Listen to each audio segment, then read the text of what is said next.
Hello. വല്ലാതങ്ങ് കഷ്ടപ്പെട്ടതുകൊണ്ട് മുഖമൊക്കെ ആകെ കരിവാളിച്ച് കണ്ണൊക്കെ നിറഞ്ഞിരിക്കുകയാണ്. പ്രത്യേകിച്ചൊന്നുമില്ല. നമുക്കപ്പോൾ ഒരു സ്ഥലത്തേക്ക് കുറച്ചധികം എണ്ണ ഉണ്ടാക്കി കൊടുക്കേണ്ട ആവശ്യമുണ്ടായിരുന്നു. അപ്പോൾ പറഞ്ഞിട്ട് കുറച്ച് ദിവസമായി. പക്ഷേ ഞാനും അമ്മയും ഒരുപോലെ അവൈലബിൾ ആകുന്ന സമയം നമുക്കിത് ഉണ്ടാക്കാൻ പറ്റത്തുള്ളൂ. കാരണം എണ്ണ ഉണ്ടാക്കാനായിട്ടുള്ള പച്ചിലകളും അതുപോലെ തന്നെ എല്ലാ സാധനങ്ങളൊക്കെ അടുപ്പിച്ച് വെക്കണമെങ്കിൽ രണ്ടാൾ എന്തായാലും വേണം. അപ്പോൾ ഞങ്ങൾ രണ്ടുപേരും ഒരുമിച്ചുള്ള സമയത്ത് മാത്രമേ ഇത് ഉണ്ടാക്കാൻ പറ്റത്തുള്ളൂ. പിന്നെ കുറേ സമയം എടുക്കും എണ്ണ കാച്ചി വരാൻ വേണ്ടിയിട്ട്. ഏകദേശം രാവിലെ തുടങ്ങിയിട്ടുണ്ടെങ്കിൽ ഇത് ഭയങ്കര ചെറിയ തീയിൽ ഇങ്ങനെ പതുക്കെ പതുക്കെ ആയി വരാനായിട്ട് മണിക്കൂറുകൾ സമയം എടുക്കും. എണ്ണ ഉണ്ടാക്കണതിന് നല്ലപോലെ കഷ്ടപ്പാടുണ്ട്. അപ്പോൾ ഞാനും അമ്മയും കൂടി ഉള്ള സമയത്ത് മാത്രമേ ഉണ്ടാക്കാനും പറ്റത്തുള്ളൂ. പിന്നെ നമ്മൾ കുറച്ചധികം ആരെങ്കിലുമൊക്കെ പറയുമ്പോഴാണ് ഒന്നിച്ചുണ്ടാക്കാറ്. കുറേശ്ശായിട്ട് നമുക്ക് ഇതിൻ്റെ പുറകെ പോകാനും പറ്റത്തില്ല. കാരണം ഇത്രയും സമയവും ഇത്രയും എന്താ പറയുക കഷ്ടപ്പാടൊക്കെ സഹിച്ചിട്ട് കുറച്ച് എണ്ണയായിട്ട് നമുക്ക് ഉണ്ടാക്കാനും പറ്റത്തില്ല. അപ്പോൾ നമ്മൾ അധികമായിട്ട് ഓർഡർ വരുമ്പോഴാണ് കുറച്ചധികം എണ്ണ ഉണ്ടാക്കി വെക്കുന്നത്. നമ്മളൊരു കാര്യം ചെയ്യുമ്പോഴത്തേക്കിനും മറ്റൊരാൾ നമ്മളെ, അതായത് നമ്മൾ ചെയ്ത് കൊടുക്കുന്നതിനകത്ത് അവർ ഓക്കെ ആണെങ്കിൽ നമ്മൾ വീണ്ടും അത് ചെയ്ത് കൊടുക്കണം. അതല്ല എന്തെങ്കിലും നെഗറ്റീവ് ഇമ്പാക്റ്റ് ആണ് ഉണ്ടാകണമെങ്കിൽ നമ്മൾ അതിൽ നിന്ന് ജസ്റ്റ് ഒന്ന് പിന്മാറിയേക്കുക. വേറൊന്നും കൊണ്ടല്ല, വെറുതെ നമ്മുടെ മൈൻഡ് ഔട്ട് ആക്കേണ്ട ആവശ്യമില്ലല്ലോ എന്ന് വിചാരിച്ചിട്ടാണ്. നമുക്ക് എണ്ണ കാച്ചാനുള്ള അത്യാവശ്യ സാധനങ്ങളെല്ലാം തന്നെ നമ്മുടെ വീട്ടുമുറ്റത്തൊക്കെ വെച്ച് പിടിപ്പിച്ചിട്ടുണ്ട്. അത് നേരത്തെ തൊട്ടേ ഈ ഒരു പ്രോസസ്സ് തുടരുന്നതുകൊണ്ട് ആവശ്യമുള്ള എല്ലാ സാധനങ്ങളും നമ്മുടെ മുറ്റത്ത് പറമ്പിലൊക്കെ ആയിട്ട് നമ്മൾ വെച്ച് പിടിപ്പിച്ചിട്ടുണ്ട്. ഉച്ച കഴിഞ്ഞപ്പോഴാണ് നമ്മൾ എണ്ണ കാച്ചി തീർന്നത്. മുറ്റത്ത് അടുപ്പിലാട്ടോ ഇത്തവണ എണ്ണ കാച്ചിയത്. വേറൊന്നും കൊണ്ടല്ല, അകത്ത് വലിയ പാത്രം വയ്ക്കാനുള്ളൊരു സൗകര്യക്കുറവ് കൊണ്ട് മുറ്റത്ത് അടുപ്പിലാണ് ഉണ്ടാക്കിയത്.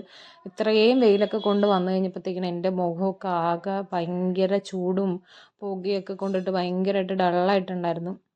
പിന്നെ നമ്മൾ വീട്ടിലുള്ള സാധനങ്ങളൊക്കെ വെച്ച് അങ്ങ് അഡ്ജസ്റ്റ് ചെയ്തു. കുറച്ച് ഐസ് ക്യൂബൊക്കെ വെച്ച് മുഖം നന്നായിട്ടൊന്ന് കുറച്ച് സമയം ഒന്ന് മസാജ് ചെയ്തൊക്കെ കൊടുത്തു. കാരണം അത്രയ്ക്ക് ചൂടും ഭയങ്കരമായിട്ട് പുകയുമൊക്കെ കൊണ്ട് നമുക്ക് സഹിക്കാൻ പറ്റാത്തൊരവസ്ഥയിലായിരുന്നു. കുറേ പേരൊക്കെ എന്നോട് ചോദിക്കാറുണ്ട് കേട്ടോ, എപ്പോഴും എന്താ ഈ ഇങ്ങനെ ഭയങ്കര മീൻകറി വെക്കുന്നതും ഇങ്ങനത്തെ ചെറിയ ചെറിയ സാധാ വീഡിയോസൊക്കെ ഇടുന്നതെന്ന്.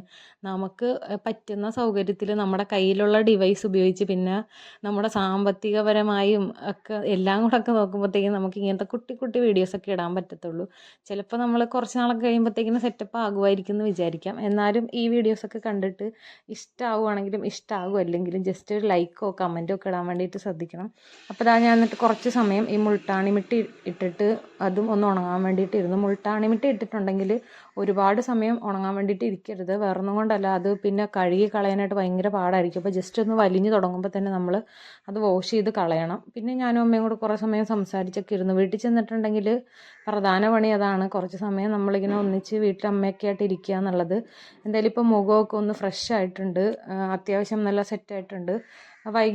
നല്ല വൈകുന്നേരം ആയി കഴിഞ്ഞപ്പോഴാണ് എണ്ണ നന്നായിട്ട് ആറിയത്. എണ്ണ ആറാൻ വേണ്ടിയിട്ട് ഒരുപാട് സമയം പിടിക്കും. അങ്ങനെ എണ്ണ ആറി അത് നമ്മൾ അരിച്ചൊക്കെ മാറ്റി കുപ്പികളിലേക്കൊക്കെ ആക്കി വെച്ചു. ഫസ്റ്റത്തെ ബോട്ടിൽ എൻ്റെ ബോട്ടിലാണ്. അത് കുറേ നാളായിട്ട് ഞാനിങ്ങനെ ഉപയോഗിച്ചുകൊണ്ടിരിക്കുന്നതാണ്. അതിനകത്ത് എനിക്കും കുറച്ച് എണ്ണ എടുത്ത് വെച്ചു. പിന്നെ കൊടുക്കാനുള്ളവർക്കൊക്കെ പാക്ക് ചെയ്തൊക്കെ വെച്ചു. അപ്പം ഇന്നത്തെ നമ്മുടെ വീഡിയോ ഇത്രയൊക്കെ ഉള്ളൂ. ഇത്രയൊക്കെ കഴിഞ്ഞ് വന്നപ്പോഴത്തേക്കിനും നല്ല വൈകുന്നേരമായി, നല്ലതായിട്ട് വിശക്കും. നമ്മുടെ വീട്ടിൽ തന്നെ വെളിച്ചെണ്ണയാണിത്. നമ്മുടെ വീട്ടിൽ തന്നെ തേങ്ങ ആട്ടിയിട്ടാണ് വെളിച്ചെണ്ണ ഉണ്ടാക്കുന്നത്. പിന്നെ വെളിച്ചെണ്ണ ആക്കി വെച്ചിട്ടുണ്ടെങ്കിൽ വൈകുന്നേരം എന്തെങ്കിലുമൊക്കെ പലഹാരം നിർബന്ധമായിട്ടും ഉണ്ടാക്കി കഴിക്കാറുണ്ട്. അപ്പോൾ ഇന്ന് വൈകുന്നേരത്തേക്ക് ഉണ്ടാക്കിയത് സുഖിയനാണ്. എനിക്ക് ഭയങ്കര ഇഷ്ടമുള്ളൊരു സാധനമാണ് സുഖിയൻ. അപ്പോൾ ഞാനും കൂടെ ഉണ്ടായിരുന്നത് കൊണ്ട് അമ്മ പറഞ്ഞു നമുക്ക് സുഖിയൻ ഉണ്ടാക്കാമെന്നൊക്കെ വിചാരിച്ചിട്ട് സംഭവം പെട്ടെന്ന് തന്നെ സെറ്റാക്കി. കുഞ്ഞനും ഇഷ്ടമാണ്. കുഞ്ഞൻ അംഗൻവാടി പോയിട്ട് കുഞ്ഞനെ ഞങ്ങൾ വൈകുന്നേരം ആയപ്പോഴത്തേക്കിനും എൻ്റെ വീട്ടിലേക്ക് കൊണ്ടുവന്നായിരുന്നു. അപ്പം ഞാനും കുഞ്ഞനും ഞങ്ങളെല്ലാവരും കൂടെ കൂടിയിരുന്നിട്ട് അച്ചായും ഒക്കെ ആയിട്ട് ഇരുന്നിട്ടാണ് ഞങ്ങൾ ചായയൊക്കെ കുടിച്ചത്. അതൊക്കെ കഴിഞ്ഞ് ഒരു പച്ചക്കറി വണ്ടിക്കാർ വന്നു. പിന്നെ അവരോട് പച്ചക്കറിയൊക്കെ വാങ്ങിച്ച് പിന്നെ നമുക്ക് തിരിച്ചു പോരേണ്ട സമയമായി. ഏകദേശം രാത്രിയായപ്പോൾ ഞാൻ തിരിച്ച് വീട്ടിലേക്ക് പോന്നു. അപ്പോൾ ഇത്രയൊക്കെ ഉള്ളൂ നമ്മുടെ വീഡിയോ. നെക്സ്റ്റ് വീഡിയോ ആയിട്ട് കാണാം. ടാറ്റാ.